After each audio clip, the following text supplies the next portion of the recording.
The smell of vanilla and rich chocolate filled the air in the penthouse. This was on purpose to make it feel cozy and warm, which is not what Dr. Elena Thorne is used to. Most of the time her world is very clean and neat. On the kitchen island made of marble there was a cake. It was a chocolate cake with 2 layers. The lights above the island made the cake look shiny. The cake was not perfect. The layers were a bit uneven, and the frosting was smoothed out by hand, not with a special tool. For a renowned cardiothoracic surgeon whose hands were instruments of precision, this cake was a labor of love, a tangible proof of a life outside the operating theater. Tonight marked 3 years. 3 years since she'd become Elena Thornvance. The cake was for Alexander. Elena looked at the clock. It was 9:47 p.m. He was running late. This was what he always did. The CEO of Vance Biotech was a busy man. He had a lot of meetings and things to do. Time was very important to him. He used it to make deals and grow his company. He did not have a lot of time for nights like this one. Elena fixed a rose in a vase that was next to a cake. She saw herself in the window. It was dark outside. At 32 years old, Elena was a collected person. She was good at her job. Tonight, she felt a little different. She had a hope in her heart. This hope made her eyes look softer. Her eyes were gray. Usually they looked very serious. Tonight they looked a little nicer. Elena was still waiting for the CEO of Vance Biotech. She was waiting for him to come home to her. Maybe this year would be different. As the clock's minute hand slid forward, a familiar, cold sensation began to uncoil in her chest. It was a phantom ache, a memory of a weakness that had stolen her breath and drowned her world in silence. She pushed it away, attributing it to the long day, the wait. But with it came flashes, a crushing weight on her ribs, the blinding glare of surgical lights, the hollow beep of a flatline that was, impossibly, her own. She shook her head, physically dispelling the dizziness. Stress, she told herself. Just stress. The sleek, silent phone on the counter shattered the quiet. Not her personal cell, but the direct hospital line. A call at this hour meant only one thing: catastrophe. Her body shifted instantly, the hopeful wife receding as the surgeon stepped forward. Her hand hovered over the receiver. The name on the digital display was not the ER, but Michael Reed, Alexander's ever-efficient executive assistant. A bad feeling came over her. It had nothing to do with the cold air. This did not feel right. This was what she had been afraid of, something that felt very wrong. Before she could stop it, the memory surged, not as a fragment, but as a visceral tide. She was in operating room 4, a heavy apron weighing her down, making her move really slow. It had been 19 hours. The patient on the table was Isabel Reed, a name that the anesthetist kept saying in a hurry. Isabel Reed had a problem with her aorta. It was dissecting. The surgery to fix Isabel Reed was really tough. It was like a dream that would not end. She had to be very careful. Keep going no matter what. Sweat kept falling into her eyes. She kept working on Isabel Reed because she had to. It was her job. The pain in her arm and jaw was getting worse, but she did not stop. She just kept going because she had to take care of Isabel Reed. The final clamp was secured. Vitals stabilized. She had saved her. As she stepped back, the world tilted. The beeping of Isabel's heart monitor was the last sound she heard as her own failed, a sudden, profound silence as she collapsed onto the cold linoleum. Elena gasped. Her fingers were tight on the counter. The memory was real. It was something that really happened. It was a life she had before. She had lived this night. Already she remembered the cake and waiting and getting the call. She had done this before. She had helped Isabel Reed. Isabel Reed was a dancer, and she was also the first person Alexander loved. Isabel Reed had an impact on their marriage, even though she was not really there. Her presence was still felt. Elena had saved Isabel Reed. Now she was remembering it all again. And she had died for it, alone on an ore floor, while Alexander kept vigil at Isabel's bedside. The phone continued to shrill, an insistent alarm bell into this new, terrifying awareness. Reborn. The word felt absurd, yet it was the only key that fit the lock of this perfect, horrifying recall. She was reborn on the precipice of the same choice. Michael Reed would be calling, because Isabel was at St. Jude's dying. Her aorta was tearing like tissue paper. Only Elena, with her specific expertise in complex thoracic repairs, had a chance of putting her back together. In her past life, she had answered that call out of duty, out of a love for her husband she hoped would finally be seen. She looked at the cake, a symbol of a devotion that had gone eternally unreciprocated. She looked at her hands, the same hands that had failed her last time, but which now held the power of a different future. The phone rang a 7th time, then an 8th. Each ring was a heartbeat, a countdown to a fate she could now refuse. Alexander would be with Isabel already. She knew. His panic, his desperate focus, would all be for her. Elena's duty as a doctor warred with the screaming instinct of a woman who had already given everything once. On the 10th ring, the silence that followed was louder than any sound. She had let it go to voicemail. A deep quiet fell over the penthouse. The pain in Elena Thorne's chest went away. She felt something new and scary, the feeling of being free. It was like the first domino had fallen, but not in the way Elena Thorne thought it would. Outside, the city lights shone, not caring about what was happening. Inside, Elena Thorne slowly let out her breath. She was no longer stuck to the plan she already knew. The cake remained on the counter, a sweet monument to a love story that, this time, would end before the final, tragic act. The silence was really loud after the phone did not get answered. Elena walked around her house feeling like she was not really there. She did not need to pack anything, because she had already done that a days ago. She had a suitcase and a case with papers in the guest closet just in case things did not work out. This was her secret plan.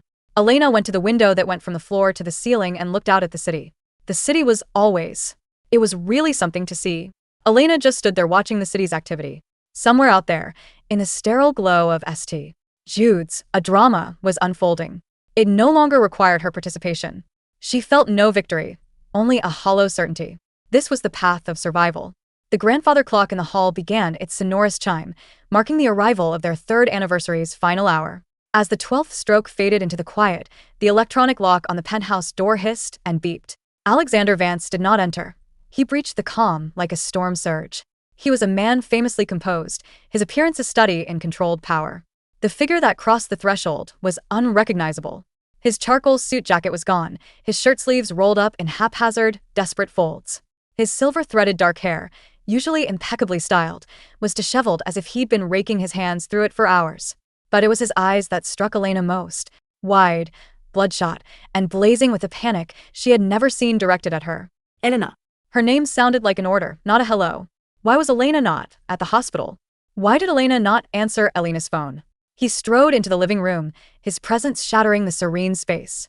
He smelled of antiseptic and cold rain. Elena turned from the window, her posture as still and poised as if she were consulting a patient's chart. I was off duty, Alexander. It's our anniversary. Her voice was calm, a flat plane against his jagged cliffs. The man was really mad now. This is not about doing your job, he said. This is about a person's life. Isabel is dying. They have called Carter and Johansson. They say only you can fix this problem because you have done it before. He was standing in front of her looking big and scary, pointing his finger at the window at the hospital that they could not see. Isabel's main artery is badly damaged. Every minute is important. Get your tools. The car is waiting downstairs. In her first life, his desperation would have lanced through her. She would have seen his fear for another woman and mistaken it for a capacity for deep love, a capacity she foolishly believed could someday be for her. Now, she saw only the tyranny of his assumption.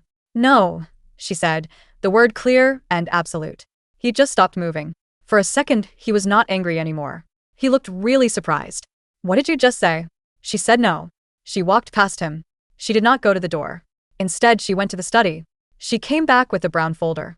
My professional judgment is that I am not the surgeon for Isabel Reed. I am too close to the situation. The person in charge of heart surgery has someone who can do the job. If I was involved, it would be a problem. I am not the person for this. Isabel Reed needs someone who can make decisions, and that someone is not me. Alexander looked at the folder like it was something that could hurt him. He said, "What do you mean I am emotionally compromised? I do not understand. The person needs surgery now. This is not the time to talk about feelings. Alexander thinks this is an emergency, and the doctors should focus on the surgery. Alexander does not think they should be talking about emotions when someone needs help badly. Alexander wants the doctors to do the surgery." Elena said, putting the folder on the kitchen island, which is made of marble next to the cake that nobody touched. "This means the patient is someone my husband used to be with. The man who should be with me tonight is not here with me. Instead, he wants me to put my hands, my job, and my health in danger for this woman, his former lover. This is a problem because it is not right for me to be in this situation. The patient is my husband's lover, and that is what makes this so difficult for me. My husband's former lover is the one who needs my help. That is why I do not think I should be doing this. It is not fair to me. It is not fair to my husband that I have to deal with his former lover in this way." She opened the folder. On top was not a medical document, but a legal one. The header was stark: Petition for Dissolution of Marriage. What is this? The rage in his voice had curdled into something colder, more dangerous. Elena said, "This is what I want." She sounded very calm. "I have been getting everything for a while now. You will see that the terms are easy to understand. I do not want any of the things that belong to the Vance family. I do not want any of their money or properties. I want nothing from you, Alexander. The agreement we made before we got married still stands, and I am not going to fight it. All I want is for our marriage to be quickly and with no problems." He laughed. It was a sound. "You are divorcing me? Now? You pick this moment when a woman is struggling to stay alive to do this to me? You're doing this to me when a woman is fighting for her life. This is not a game." For the time a bit of steel came into her voice. "It is the end. I am a doctor, Alexander. Not something you use when you need help. I am not waiting around for you to need me because of things that happened before. I am a Dr. Alexander, and I will not be treated like a tool you keep for your problems." His face darkened. He snatched the papers, his eyes scanning the lines. Seeing her signature, already dated, the thoroughness of the waivers, seemed to confirm this was not a bluff. It was a calculated exit. He was really upset. "He told me that I have to cancel this." He threw the papers back on the counter. They went all over the place. One of the papers landed on the floor near the cake stand. "He said that I have to go to the hospital and do what I am supposed to do. The hospital is where I work, and I have to take care of my job at the hospital." Elena said that her main job was to her marriage. She picked up the papers. "Put them in order," doing it very carefully. "You stopped doing your job as a husband tonight even before the phone call came. Now my only job is to take care of myself. I will not go to the hospital. I will not do the operation on Isabel Reed." The direct line on the counter began to ring again, the hospital's number flashing. A siren call. Alexander looked from the screaming phone to his wife's impassive face. The man who commanded boardrooms and biotech empires found himself utterly powerless. The tools he wielded, wealth, influence, charisma, were useless against her quiet, unshakable refusal. "If she dies," he said in a quiet voice, the words sounded really scary, "her blood is on your hands."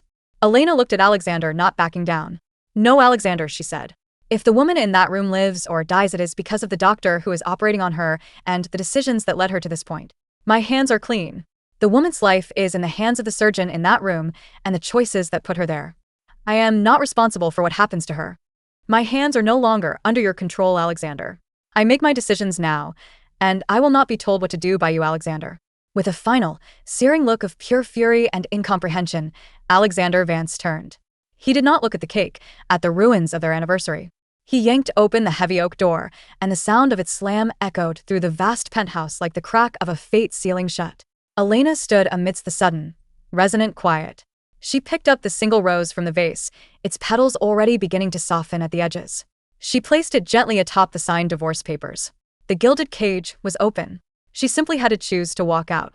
Elena did not wait for morning to come. Soon as the sound of the door closing was gone, and all she could hear was the usual noise of the city, she started moving. She did this in a calm and clear way, like she was finally able to breathe easily. Elena got her suitcase and the case with her papers from where she had hidden them. Then she changed out of the dress she had worn for her anniversary into a simple but nice outfit with pants. The clothes were a color which made her feel safe. Elena did not take anything to remember her life by, and she did not take any valuable things, like jewelry, from the safe. Her wedding ring, a square-cut solitaire, she left on the polished surface of his empty dresser. It was the only note she left.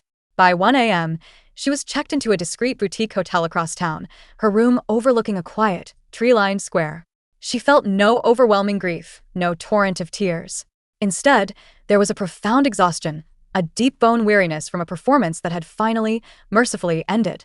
Sleep, when it came, was dreamless and solid.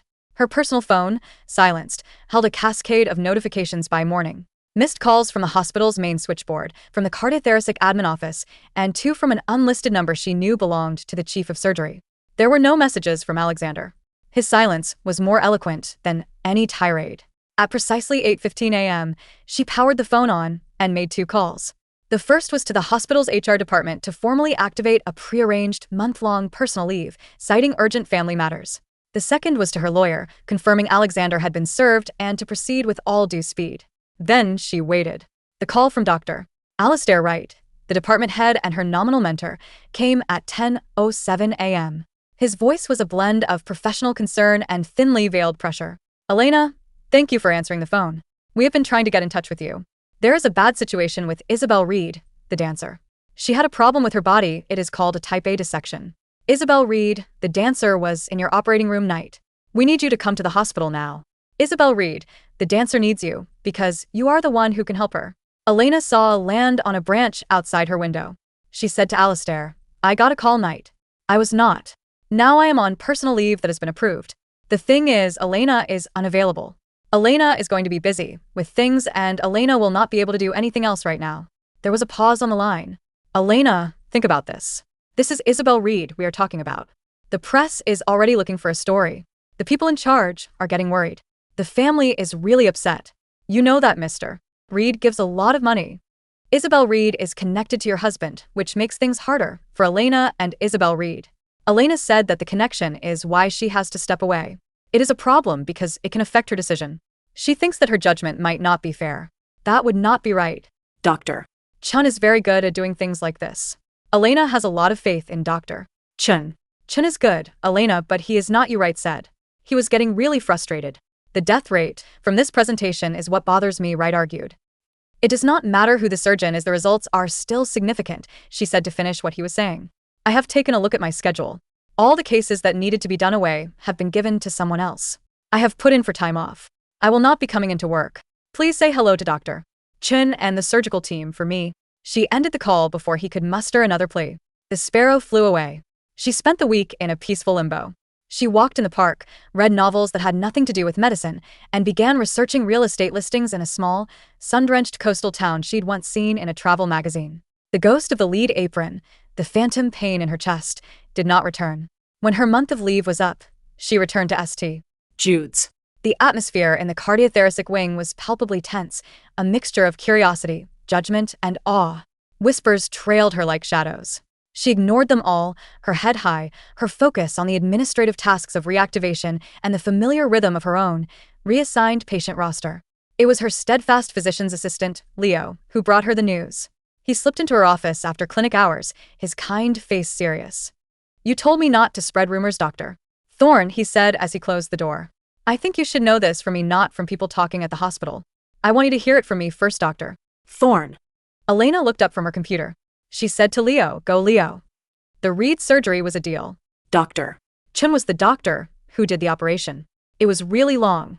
Took almost 22 hours to finish. Luckily, the Reed survived the thing. The Reed is okay now because Dr. Chun did a job. Elena felt a lot of emotions all mixed up. She felt really relieved, it was like a weight had been lifted off her. Then she felt very sad. That's work by Dr. Chun and the team. They did a job, really great job, Dr. Chun and the team saved the day. Leo shifted his weight. It is what it is. There were some problems. They had to hurt some areas to fix the main issue with the aorta. The doctors found out that Leo had a spinal cord problem because of not blood flow. This caused a lot of damage to the nerves in the part of his back, the lower thoracic region of his spine, which is a big deal for Leo. The words hung in the quiet room. Elena understood their meaning instantly, clinically. The same outcome as before, just from a different surgeon's hands. She's paralyzed? Elena asked softly. She is not fully okay. The problem is that her motor function is really bad. The doctors who specialize in the brain and nerves say that if she does a lot of therapy, she might be able to walk with some help. The small movements, the strength she needs to do certain dance moves like the ones that require her to be on her toes or to jump high. Leo stopped talking. It was clear what he meant. The dance will never be the same. For her, she will never be able to dance again. The dance that she loves so much, the professional dance, will never happen for her again. Elena looked out her window at the sprawling medical complex.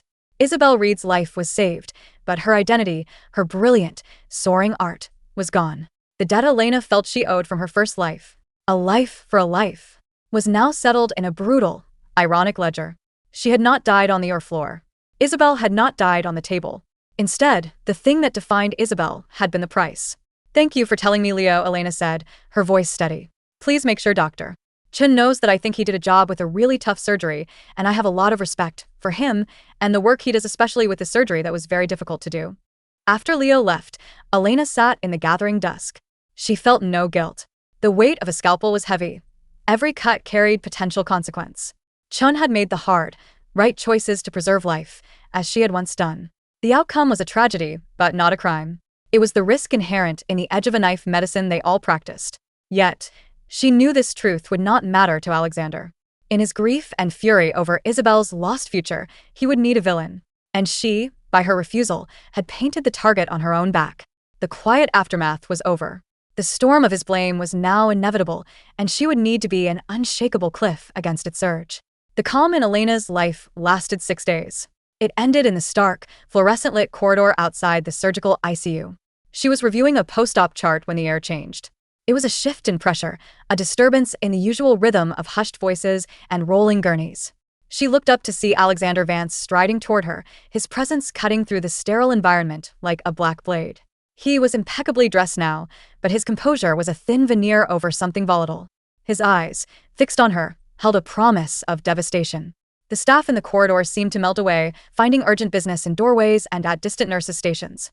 Elena closed the chart, holding it against her chest like a shield. Alexander, this is a patient area. You can't be here. Her voice was low, meant for him alone, an attempt to contain the blast radius. He stopped close to me just a foot away. His voice was very quiet. I could tell he was really angry. He said, "Where do you get the idea that you can just stand there holding a chart and acting like a doctor? After what you did to me." "What I did," she said, "was take the time off that I was allowed to take and remove myself from a case because it was not right for me to be involved." Doctor. Chen's name is on Ms. Reed's report. If you have any problems, you should talk to Dr. Chen or the person in charge of the department.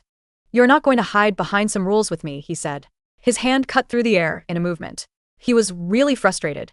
"You knew what you were doing. You were the one who could have done this in a good way. You did not.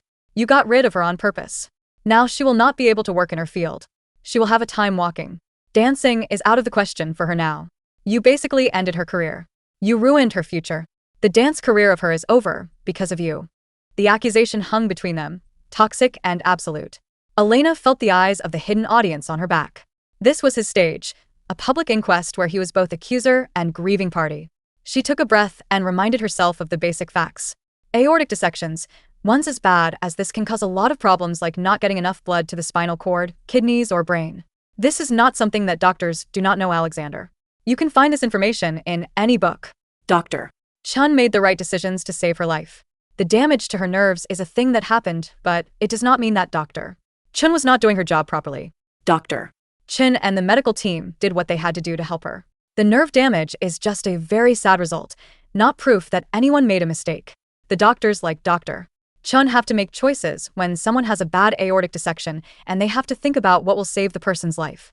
Asterisk, the aortic dissections are very serious, can cause many problems. Asterisk, Dr. Chun and the other doctors are trained to deal with these kinds of situations. Asterisk, they do everything they can to help the person like Dr. Chun did to save her life. The fact that she has nerve damage is very sad. It is not because Dr. Chun or the other doctors were not careful. It is just what can happen when someone has a bad aortic dissection, and Dr. Chun did what she could to save her life. He was really upset. "You could have stopped this from happening," he said, his voice getting louder. "You have a lot of experience. You know what you are doing. You have taken care of people who were in shape and they were fine. This time you did not try. You did this on purpose. You wanted to hurt me because you knew I care about her. You were being really mean and cowardly." The hypocrisy of his words, so vast and unself-conscious, almost stole her breath. In that moment, any lingering filament of pain for their marriage dissolved, leaving only a clear, cold clarity. She said, "Matter to you?" Again, her voice was really soft now, so soft that he had to listen carefully to hear what she was saying. Even though she was speaking quietly, her words were very strong. She wanted to talk about this some more. She had been his wife for 3 years now. In those 3 years, he had forgotten their anniversary 2 times. He was not there for the dinner when she got her Vanguard Award. When she was very sick with pneumonia, he was away, in Geneva, working on a big business deal. For Isabel Reed, you go to the hospital fast in the middle of the night. You sit by her bed all the time. Now you are walking around my office to yell at me about the problems she had after surgery. Tell me, Alexander, in what kind of world is that not a bad thing to do to your wife? You are supposed to care about your wife. You are doing all these things for Isabel Reed. Isabel Reed is the one you are helping, not your wife. That is just not right. You are hurting your wife by doing all these things for Isabel Reed. He blinked, really caught off guard by the hit. This is different, he thought to himself. The situation with the hit was a matter of life and death for him. My mentor's reputation was. That is what happened to it. The words came out fast and sharp, and they showed how much it still hurt her. She did not mean to say that.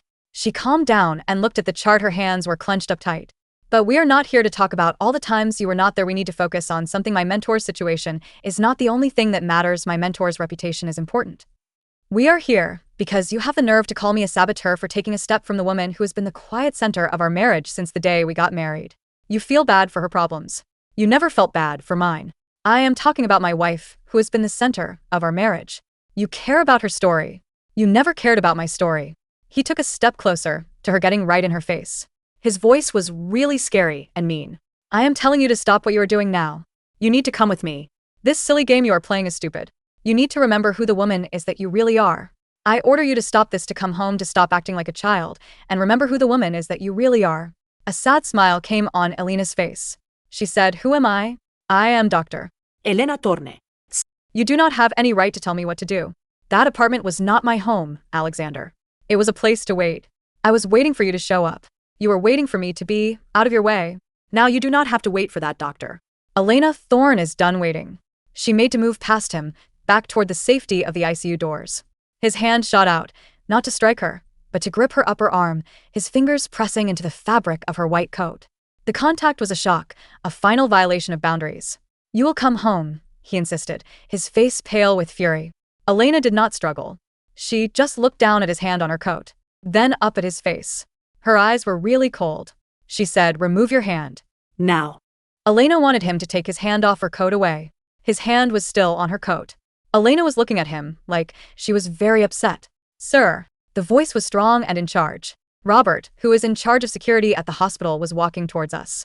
He is a guy and used to be a police officer. He had 2 of his security team with him." Robert said, "You need to let the doctor go and get out of here now. This is a place that people are not allowed to be in." Alexander's head turned to him fast. "Do you know who Alexander is? This is a matter between Alexander and his wife." Robert said, "I know you are bothering a doctor who is working now." He stood a ways away from them, being polite but also serious. "You are not allowed to visit anymore starting now. Let the doctor go. We will help her. We mean it, let the staff physician go." For a heartbeat, Alexander's grip tightened. Elena didn't flinch, just held his gaze, a queen dismissing a usurper. The sheer, utter finality in her eyes was what broke his hold. He let go, stepping back as if burned. He looked at Elena, then at the security team. He felt really bad because they had treated him poorly. "This is not over, Elena." The woman said to Alexander, "Yes, Alexander." She made her sleeve look nicer by smoothing out all the wrinkles. "It is," she said to Alexander. She turned her back on him, a deliberate and profound dismissal, and pushed through the doors into the ICU. The hushed, rhythmic sounds of life support and monitoring beeps welcomed her into their familiar, impartial embrace. Behind her she heard Robert's low voice. He said, "This way, Mr. Vance. Now." She did not look back to watch him be escorted away. The gilded cage's door had been slammed shut from the inside, this time with him on the outside. The corridor confrontation was over. The prison of his expectations was now his alone to inhabit. The resignation letter was a masterpiece of bland finality. Elena cited a desire to pursue new professional directions and a need for personal recalibration as her reasons for leaving St. Jude's. There were no dramatic flourishes, no buried accusations.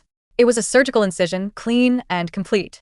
Within a week, the penthouse keys were mailed back via courier, and her final possessions, a few boxes of books and professional files, were shipped to a storage unit. The city that had been her stage for a decade now felt like a crowded, noisy set she had finally walked off of. She felt no nostalgia, only a vast, quiet urgency to be gone. Her destination was Havenwood, a small town nestled where the river met the sea, its streets lined with live oaks draped in silver moss. She bought a narrow, 2-story clapboard house with a widow's walk that looked over the tidal marshes. The air here was different. It smelled of salt, damp earth, and blooming jasmine, a world away from antiseptic and ambition. Her new life was about simple things that she could see and touch.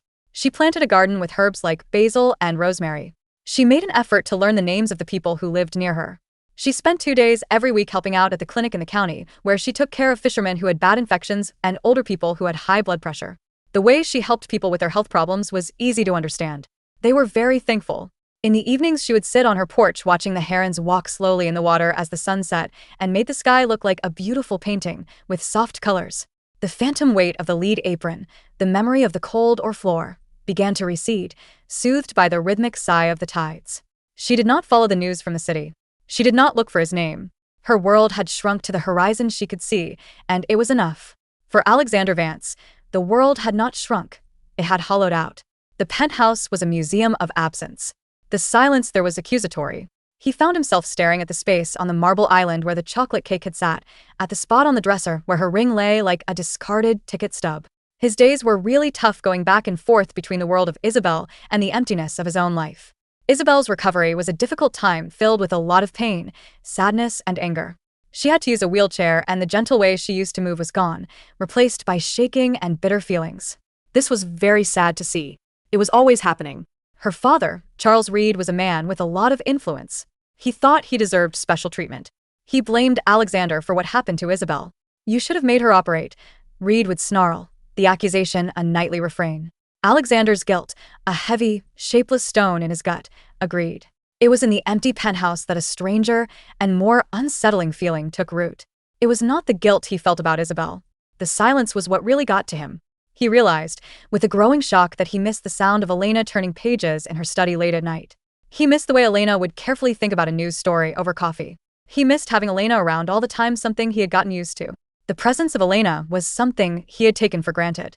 She had been the foundation of his domestic life, so steady he'd never noticed the ground beneath his feet until it had vanished. One rain-lashed evening, driven by a restlessness he couldn't name, he entered her private study, a room he had rarely set foot in. It had been cleaned out, stripped bare by professional movers. Only the large oak desk and the built-in bookshelves remained. It felt like a tomb. He ran a hand over the empty shelves, then pulled open the deep drawer of the desk. It was empty save for a single, forgotten manila folder tucked at the very back. He lifted it out. Inside was not a medical journal or a financial document, but a photograph. This is an old picture. Elena is in it. She looks a lot younger. Her hair is longer. She is smiling in a way that is very open and honest. She is standing next to a man who looks older. He has a face that's kind, and his eyes are very smart. They are in a garden at a hospital. They are both wearing coats, and they're leaning on a railing. The man has his arm around Elena's shoulders. It looks like he is very proud of her.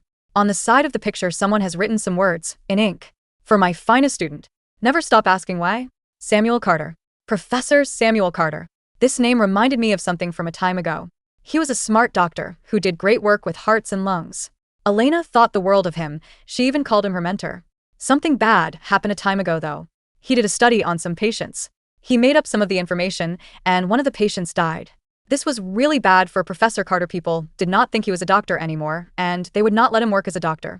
He died after the doctors said it was because of a heart problem, but a lot of people in the medical world thought it was because he was so sad about what happened.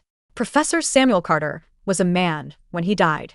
Alexander vaguely recalled Elena being upset about it at the time, trying to talk to him about inconsistencies, her voice tight with a passion he dismissed as misplaced loyalty to a disgraced man. He had been preparing for a trip to Paris that week, for Isabel's inaugural performance at the opera.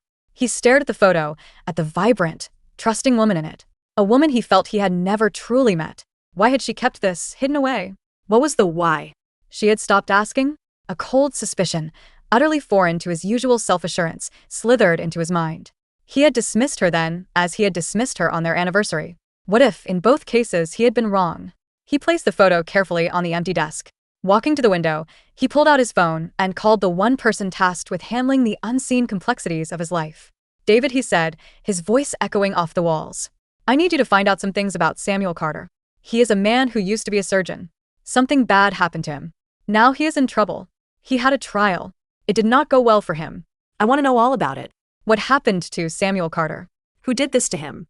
I want to know everything about Samuel Carter and what he went through." Hanging up, he looked back at the photograph. The smiling, confident Elena in the frame seemed to gaze right through him. For the first time, Alexander Vance was not pursuing something he wanted to acquire. He was chasing a ghost of his own making, and the trail led straight into a past he had arrogantly ignored. The piece of Havenwood was a world away, but the first stone of his unraveling had been dislodged right here, in the quiet emptiness she had left behind. The report from David Chin landed on Alexander's desk a week later, a slim, confidential file that felt heavier than stone. It was a testament to David's skill. He had bypassed the official, sanitized records and tapped into the quieter, more honest veins of the medical community's memory. Alexander waited until midnight to open it, the penthouse a silent confessional. The first pages were a dry recitation of Samuel Carter's illustrious career, pioneering papers on aortic valve repair, a beloved teacher at the medical school, a surgeon known for his steady hands and profound ethical compass. The scandal started to unfold with a timeline. This all happened 3 years ago when they were testing a medicine called Hemalock. Hemalock is a kind of medicine that helps stop blood clots from forming after surgery. Carter was in charge of this test. Something terrible happened. A patient who was a councilman that everyone liked died after heart surgery because of a lot of bleeding. The hospital looked into what happened, found some problems with how the medicine was given to patients. Someone who worked on the test told the truth about what happened and said that Carter did not follow the rules on purpose. The company that made Humalog, Vitalis Pharma, said they would sue, and it would be a big lawsuit against the people involved with Humalog. The medical board, under intense media pressure, moved swiftly. Carter was stripped of his title, his license, his life's work. He died 6 months later. Alexander recalled the points. He had given Elena some empty words of comfort over dinner when they were talking about work. He told her that these kinds of things happen. He said that the people in charge sometimes make mistakes. Elena looked at him with a lot of anger and desperation in her eyes. Alexander thought she was just not accepting what happened. Elena said that the person she was talking about did not make a mistake. She said the information they had did not make sense. She thought someone had done something to make it look like he was at fault. Alexander remembered that Elena said someone had set him up. He patted her hand. Was already thinking about a contract. Let it go, Elena. The contract is not worth the battle. It is just not worth fighting over the contract, Elena. Now, David's appended notes began to connect the wires beneath the ruined edifice. Vitalis Pharma's largest individual shareholder was Charles Reed, Isabella's father, a venture capitalist with a reputation for aggressive asset stripping in the biotech sector. At the time of the scandal, Reed was aggressively lobbying for a seat on the National Medical Oversight Committee, a position that required a spotless reputation and influential backing. Taking down a revered but independent-minded surgeon like Carter sent a powerful message about Reed's reach and ruthlessness, clearing a path for his ascension. The whistleblower, a junior resident on Carter's team, received a fully funded research position at a prestigious Swiss institute 2 months after the trial was shut down, a position arranged by a Reed-connected foundation. The most damning note was the last. David had tracked down the retired head nurse from the OR where the councilman had died. Off the record, she confessed her lasting unease. The Humalog vials used that day had been brought to the OR by an unfamiliar farm rep, not drawn from hospital pharmacy stock. She'd mentioned it to the internal inquiry, but her statement had been lost from the final record. Alexander's eyes moved from the file to the photograph on his desk. Elena and Carter, smiling in the sun. A cold, precise understanding began to click into place, each fact a turn of a screw tightening a vice around his own chest. He had not just been indifferent. He had been willfully blind. His phone, a repository of his meticulously ordered life, became a time machine of his own neglect. He searched his calendar from 3 years ago. The week the scandal broke in the medical press, the week Elena had begged for his help, for his resources to hire a private investigator, to pressure the board for a review. He had been in Paris. A video, long forgotten, was still in his cloud storage. He tapped it open. The scene was a glittering gala after Isabella's triumphant debut. Crystal chandeliers, the sound of champagne flutes clinking. Isabella, radiant in sequins, was accepting an award for artistic brilliance. The camera panned, capturing him in the crowd, clapping, a proud, faint smile on his face. The man's own voice, off-camera, spoke to another person who was also there. It is a shame about Carter home, but tonight we are having a celebration. Some things are more important than others, like this celebration tonight with the people who are here to celebrate with us, and that is what tonight is all about, a celebration. The words, his own words, echoed in the silent penthouse like a verdict. He saw it all with horrifying clarity. While Elena was fighting a desperate, solitary battle to save the man who was both her professional father and her moral compass, he had been toasting the artistic triumph of the woman whose father had orchestrated that man's destruction. He had dismissed her anguish as an inconvenience, her quest for justice as a naive crusade. He had chosen, actively and explicitly, the world of Charles and Isabella Reed over his own wife. The betrayal was not a single act of forgetting an anniversary. It was a fundamental failure of alliance. She had come to him in her deepest moment of need, and he had turned away to celebrate the very source of her despair. The feeling of guilt about what happened to Isabel was really strong. It was not the main issue. This new understanding was a deal. It completely changed the way he thought about things. He had always believed that Elena was mean, that she did not care about him. But now he saw that she was not being mean, she was just really disappointed. She had given up on something a time ago. When Elena said she would not help, it was not because she was being stubborn. It was because of the choices he had made himself. The guilt over Isabel's paralysis was still there. Now he saw that Elena's quietness was not about her, it was about him and what he had done. Elena's decision was the result of his own decision. He had shown her, in Paris, where his loyalties lay. On their anniversary, she had simply believed him. A ragged, suffocating sound escaped him. He shoved the file away, the pages scattering. He stood, pacing the empty space, but there was no escape. The walls seemed to hold the ghost of her patient explanation, her attempts to talk to him, all met with his impatient distraction. He had failed her. Not passively, but with deliberate, dismissive action. He had chosen the glitter of Parisian lights over the integrity of her world, and in doing so, he had severed the last thread of her faith in him. The divorce papers, the coldness in the hospital corridor, they weren't the beginning of the end. They were the epilogue. The revelation did not bring a desire to fix things. It brought the crushing, irrevocable understanding that some things were already broken beyond any repair he could engineer. The foundation of their marriage had been not just weak, but poisoned by his own hand, years ago. And he had been too self-absorbed to even smell the rot. Guilt, Alexander discovered, was a more potent motivator than desire. Desire could be satiated or forgotten. Guilt was a relentless parasite, feeding on memory and demanding penance. His understanding of the past had shattered him, and from the fragments arose a desperate, compulsive need to be forgiven. Not to win Elena back. That concept was too grand, too hopeful, but simply to have her acknowledge his remorse, to see the pain in his eyes and grant him absolution. He found her at the National Medical Research Institute, NMRI, in the capital. She had not disappeared into obscurity. She had ascended. Her profile on the institute's website was a monument to the brilliance he'd taken for granted. Dr. Elena Thorne, lead researcher, Cardiovascular Regeneration Division. Her photograph showed her in a lab coat, her gaze direct and calm, a world away from the woman who had baked a cake for him. His first attempt was traditional. He sent flowers to her office. Not anniversary roses, but elegant white orchids, symbols of reverence and humility. They were returned the same day. The courier slip stamped refused. He sent a first-edition copy of a classic medical text he knew she admired. It came back unopened. He then turned to infrastructure, the thing he understood well. He had Vance Biotech buy an apartment in the building across from the NMRI's main research area. He said to himself it was an investment. He kept going there at weird times, standing in the dark looking at the lit-up windows of her lab for a long time at night. He saw her walking around talking to the people she worked with.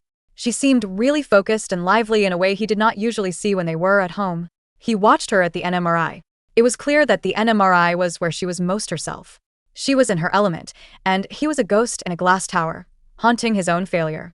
His most significant move was financial. Through a complex web of holding companies, he became the single largest private investor in the NMRI's new regenerative medicine initiative. The director, thrilled by the sudden influx of capital, arranged a small, formal dinner for key benefactors and lead researchers. Alexander wore his finest suit, a suit of armor. He rehearsed a dozen opening lines in the mirror. He would be humble. He would be respectful. He would not mention the past unless she did. She entered the dining room on the arm of the institute's director.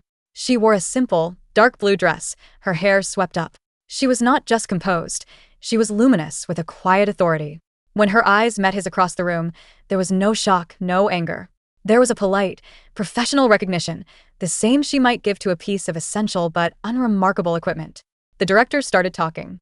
He said, "Dr. Thorne, I want you to meet Alexander Vance. The Alexander Vance Foundation has given a lot of money to help build your lab wing." Elena extended her hand. Her handshake was firm. Did not last long. It was not a handshake. She said, "Mr. Vance, the Institute is really thankful for the help you give us. We are excited to do some work at the Institute." Mr. Vance. The name was a bullet. He had been demoted to a title, a surname. "The work is its reward," he said slowly. The words sounded empty to him, like something he had practiced saying times before. "Your reputation for excellence is well-deserved," he added, trying to sound sincere. The words felt like dust in his mouth. "Thank you," she said, her smile a perfect, opaque curve. She then turned to the researcher beside her, engaging in a detailed conversation about protein scaffolds, shutting him out as effectively as a sealed door. He watched her all evening. She was charming, intelligent, and utterly untouchable. She moved through the room like a dignitary, and he was merely part of the scenery she was obliged to acknowledge. The invisible wall between them was not made of anger or hatred. It was made of her absolute, profound indifference. He was a historical footnote, and she had closed the book. The futility of it all curdled into a frantic need for a grand gesture. He drove to the rehab center where Isabella was staying. She was in the aquatic therapy pool, her face tight with strain as a therapist guided her legs. "Alexander?" she said, her voice still holding a thread of expectation. "Isabella," he said, his voice was really cold. "My support and my presence, these things need to stop. They need to stop now, today." Her face fell apart, not because she was sad, because she was really mad. "After all that we went through? You are picking her over me because she will not be with you? You are choosing Facebook girl again?" He said that he is not going to choose her, and the truth is cold and clear. The truth is that he is choosing to leave the past his involvement with her, and her father has caused a lot of harm that can never be fixed. This harm has affected her, and other people too.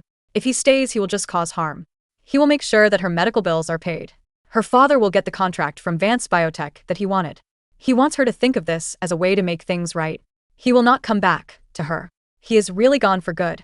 He left her sputtering in the water, her shouts echoing off the tiled walls. He felt nothing but a hollow finality. This, he was certain, would be the key. He had severed the tangible link to his old betrayal. Surely she would see. He waited a week, then called her office directly. To his shock, she accepted the call. "Elena," he began, his voice thick. Doctor. "Thorn," she corrected gently, as if reminding a forgetful child. "I have completely cut off all connections with the Reeds. This is a decision. I now see the situation very clearly. I wanted to let you know about my decision regarding the Reeds." There was a pause on the line. He could hear the lab equipment humming quietly in the background. "I see," she said after a while. Her voice was pretty neutral. It was like she was talking about something that was not very important. "Thank you for telling me," she said. "Is that all you wanted to say to me, Mr. Vance? I have a cell culture that I need to take care of now." The ground fell away beneath him. His grand sacrifice, his painful amputation, had been met with the emotional equivalent of a typed receipt. The wall was not built of Isabella or his past sins. It was built of her complete and total lack of investment in him. He was not a person in her emotional landscape anymore.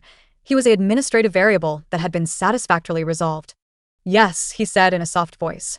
The fight was going away from him. "That is all," he said. The line went dead. He sat in the silent apartment across from her institute, watching the lights in her lab burn bright against the night. He finally understood the nature of his punishment. He was not barred from her presence. He was simply, irrevocably, irrelevant to it. His pursuit was not a battle. It was the frantic buzzing of a fly against a window pane, unnoticed by the person reading calmly in the room beyond. The call that finally broke Alexander Vance did not come from Elena, or about Isabella, or even from his own spiraling conscience. It came from the family estate in Connecticut. His mother's housekeeper, her voice thin with panic, reported that Eleanor Vance had collapsed in her greenhouse. She was unresponsive. The local medics suspected a massive cardiac event. Alexander's world, already reduced to a narrow tunnel of regret, collapsed into a single, searing point of light: his mother. Eleanor Vance was the one unwavering constant in his life, a woman of sharp wit and quiet strength who had adored Elena. She had been the only one to ask him, after the separation, "What did you do, Alexander?" With an air of disappointed certainty, not curiosity. He flew to Connecticut in a private jet, his body humming with a terror colder than any boardroom battle. At the prestigious Hartford Memorial Hospital, the cardiologist delivered the verdict with grim finality. "The problem is with the valve, Mr. Vance. This valve is very bad. It has a lot of calcium built up. It is almost not working at all. It is amazing that she made it through what happened. The aortic valve needs to be replaced. Because of how bad the calcium buildup is and how old she is, this is a very dangerous operation. We have 2 good surgeons here, but they do not think the aortic valve replacement will be successful. The surgeons are worried about the aortic valve replacement because of the risks." Alexander heard the numbers. 60%, 65%, and they sounded like a death sentence. A name, a face, a memory of impossible skill in a lead apron flashed in his mind. It was a monstrous irony, a sick joke from fate, but it was the only card he had left to play. He heard himself say that there is another surgeon. His voice sounded empty. "The surgeon is Dr. Elena Torne. The cardiologist's eyebrows went up. Thorn is at the NMRI. She is a research lead now. People still talk about her surgical record. It is really amazing. She was the one who came up with the Ross procedure for tough cases like this one. She does not do surgeries anymore. If we can get her to help, that would be a favor." The cardiologist said that getting Thorn to help would be a big deal. Thorn is the person for this kind of thing, but she does not usually get involved in clinical work anymore. Getting Thorn would be like getting a favor, a really big one. Alexander said, "I know." These 2 words said a lot. They made me think of all the things that had happened. "Alexander will make the call to fix things." He said, "I'll make the call." He didn't call her office. He drove to the NMRI, a man stripped of all pride, a supplicant approaching a shrine. He waited in the stark, sunlit atrium until he saw her walking from the lab wing, deep in conversation with an assistant. She looked up, saw him, and the polite, distant mask didn't even flicker. She finished her instruction and walked over. "Mr. Vance. This is unexpected. Anna. Please." His voice cracked. "It is my mother, Eleanor. Her aortic valve is failing. The local surgeons do not have odds.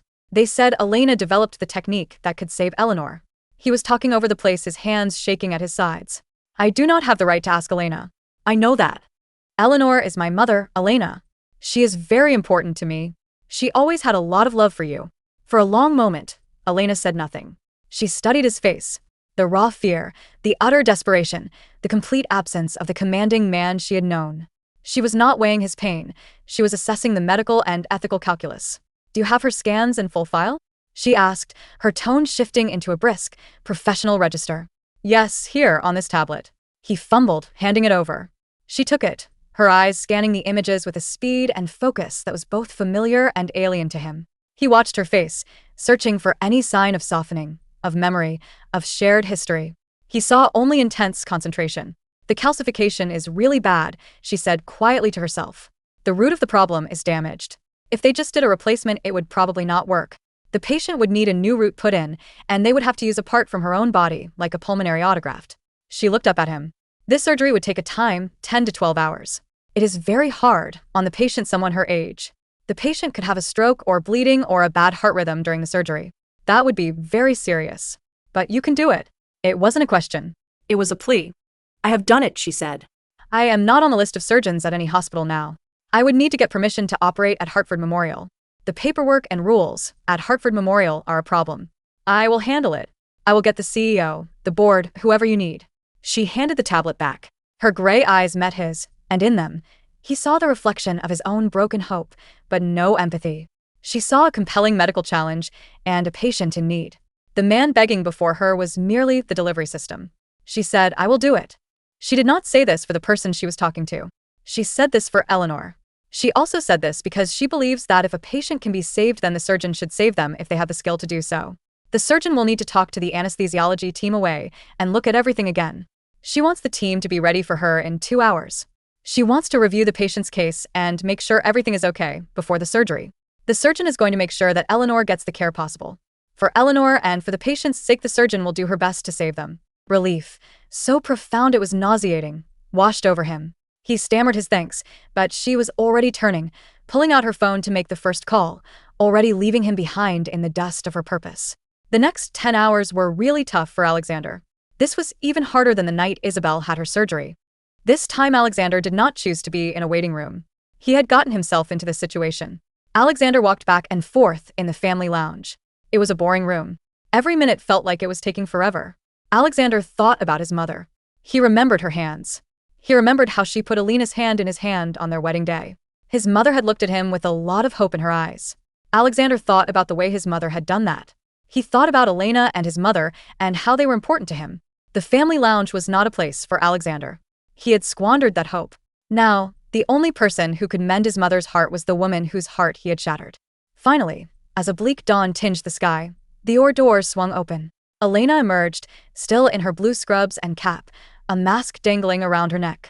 She looked exhausted, deep lines of fatigue etched around her eyes, her shoulders slightly slumped under the weight of the marathon effort.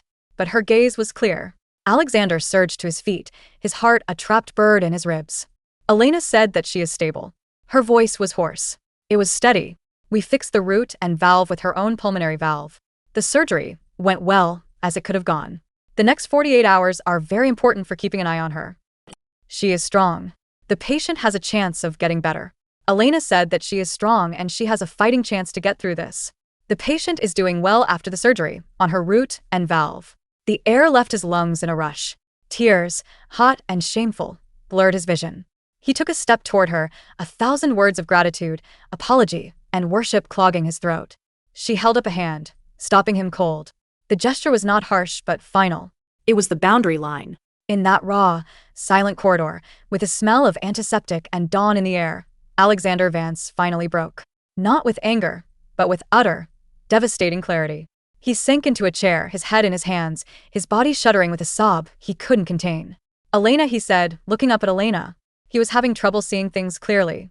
What can he do for Elena, he asked. She should just tell him. He will do anything for Elena. How can he make things right with Elena, he wondered. How can he ever thank Elena enough? How can Elena forgive him, he asked. He was a beggar before a saint, asking for a miracle she had already performed, and knowing, in the deepest part of his soul, that the one he truly needed was forever beyond his reach. The shuddering silence in the wake of his broken question seemed to stretch, absorbing the faint, distant sounds of the waking hospital. Elena stood before him, a statue of exhausted resolve in blue scrubs. She did not move to comfort him. She did not offer empty platitudes. She simply observed his collapse, her gaze that of a clinician assessing the final, irreversible symptom. When she spoke, her voice was not unkind, but it was devastating in its clarity. It was the voice she used to explain a terminal prognosis to a patient, devoid of cruelty, but equally devoid of false hope. Forgiveness, Alexander, does not matter in this situation. It is something that happens between two people who have a sense of right and wrong together. Alexander and we do not have that. He lifted his head, and his face looked really bad. I love you, he said. I know that now. That is all I know about the world now that I love you. A small, sad smile came on her face. It did not get to her eyes. No, you do not, she said. What you are feeling is not love. It is the surprise of losing something you thought would always be there. The woman looked at the man, said, You are a man who likes to be in charge of everything. Your work, your routine, your appearance in public. For a long time you were in charge of me, of the woman. I was not absent because I wanted to hurt you. Because I was so sure that I would always be there for you. I was like a star that you could count on, always staying by your side while you were looking at other things. She took a breath like she was getting ready to say something big. You do not love me. You just do not want to let go of someone you thought you could always control. When I am not around, you do not feel sad because you miss me. You feel upset because something is not working the way you want it to. You are like a boss who's upset because his best worker has quit, not a man who is hurt because he lost the person he cares about. Each word was a precise, clean incision, laying him bare. He tried to form a denial, but it died in his throat, suffocated by the terrifying ring of truth. She kept talking, her voice sounding like she was studying me. The big problem with you, she said, is not that you loved Isabella more than me. It is that you are very selfish. You do not see people as individuals who can make their choices. You see the people in your life as things that can help you. You wanted Isabella to be the exciting person who made you feel good about being young. You wanted me to be the wife who took care of everything and made you feel good about being a grown-up. You wanted Isabella to make you feel special when you were younger. You wanted me to make you feel special now that you are older. The people in your life are like tools to you, things that can help you feel better about yourself. When Professor Carter's situation became a problem for the story you wanted to tell, when I was really upset about what happened to him, and that did not fit with your wish to honor the Reeds, you just ignored it. You did not pick the Reeds over me, you picked what made you feel better over what happened. She paused, letting the memory of his Parisian gala, his own callous words now haunting him, fill the space between them. She said this after a time answering the question he really wanted to know. You can do nothing for me, she told him. There is no thing you can do that will make a difference. You cannot give me money. Cut ties with someone to change things. The only thing you can do that really matters is something inside you. You have to do it just because it is the right thing to do, not because you think I will be happy with you. She leaned forward a little, her eyes locked on Alexander with a gaze that kept him stuck in his chair. Alexander, you need to start seeing people as actual human beings, not just things that revolve around you. Make things right with the world. Do it quietly without telling anyone. Use the things you have to help clear Samuel Carter's name and to pay for the research of scientists that Samuel Carter would have liked. Do these things because they are the things to do, not because you think I might find out about them, Alexander. You have to learn a tough thing. Love is not always about being with the people you care about. Sometimes love means you have to accept that you do not get to be in someone's life. You have to let them go and move on with their life without anything from your past holding them back. Love means letting the people you love have a future that does not include you. You have to let them go so they can be happy, even if that means you are not a part of their life. She stood up straight. It was clear that she was done. I promise you that your mother will get the care after her operation. I will make sure of that. When it comes to your mother, I will do everything I can to help her. As for us, we are done talking about things. With that, she turned and walked down the corridor, her soft-soled shoes making no sound. She did not look back. Alexander sat in the plastic chair, hollowed out. The grandiose fantasies of winning her back, of a dramatic reconciliation, evaporated like mist. For the first time, he saw himself through her eyes, not as a villain, but as something smaller, sadder. A man who had confused ownership with affection, and who had been too self-absorbed to notice the difference. The crushing weight did not lift, but it metamorphosed. The desperate, clawing guilt began to harden into a cold, clear resolution.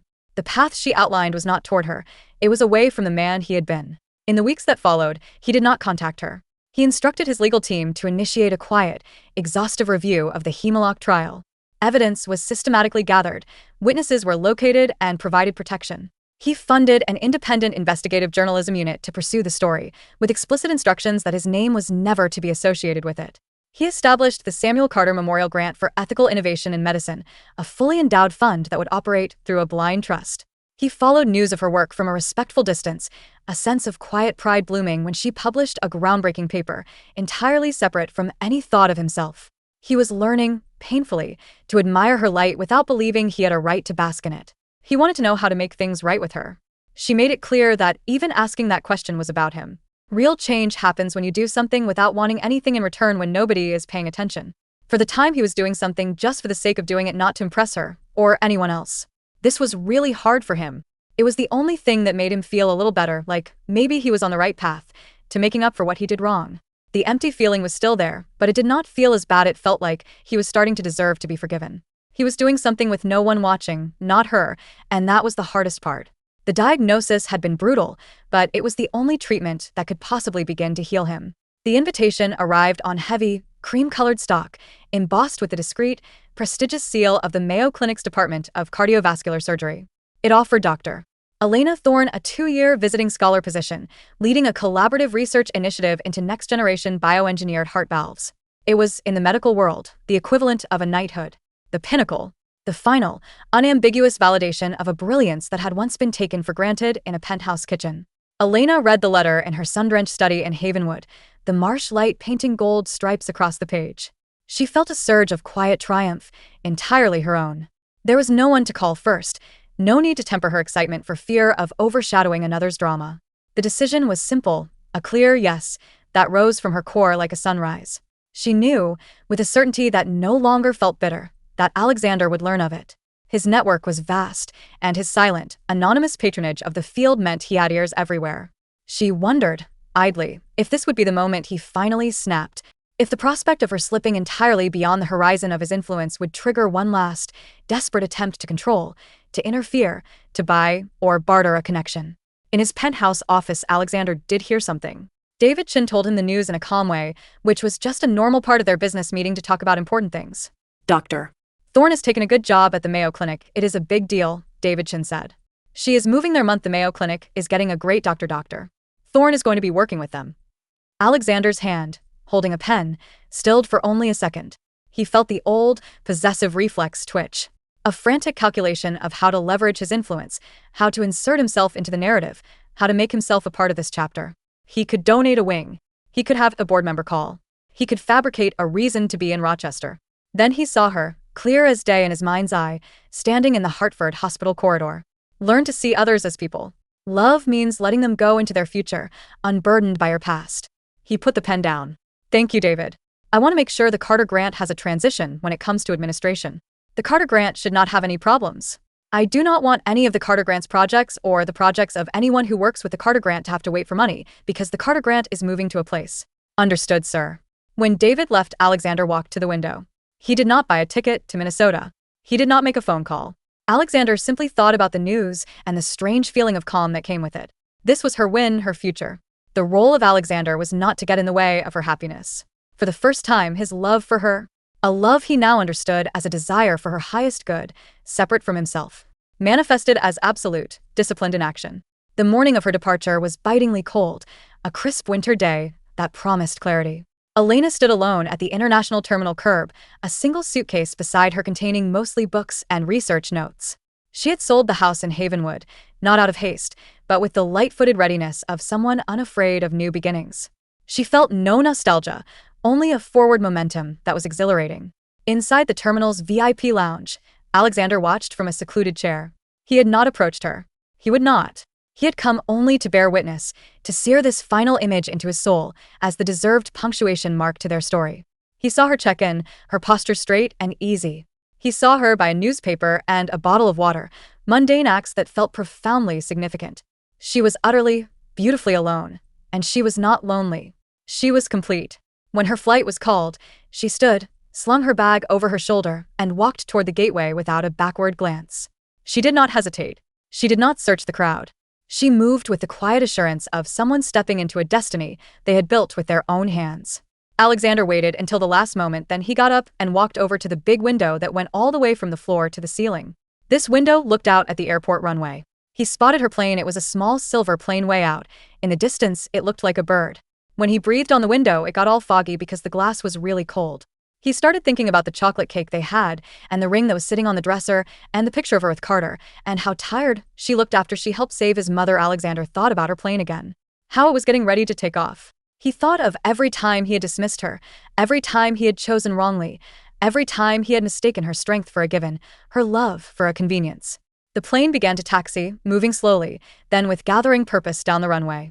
It lifted its nose, a graceful, powerful ascent against the pale winter sky.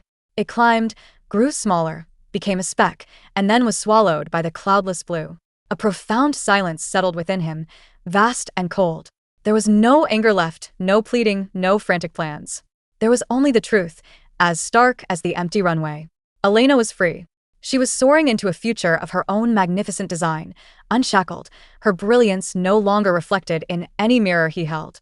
He was here sitting in the lounge with fancy decorations. It was like a prison that he had made for himself. He had a lot of money. It could not buy him the one thing he really wanted, her to look back at him. His problem was not that he was poor or nobody knew him, but that he was filled with regret, and he knew what he had done wrong. He felt like he had wasted 2 lifetimes. The one where he had made mistakes. The one where he had not gotten what he wanted, the life with her. He'd lost her through neglect, and the one where he'd realized, too late, what it meant to love her. The plane was gone. The sky was empty. And Alexander Vance finally understood the meaning of eternity.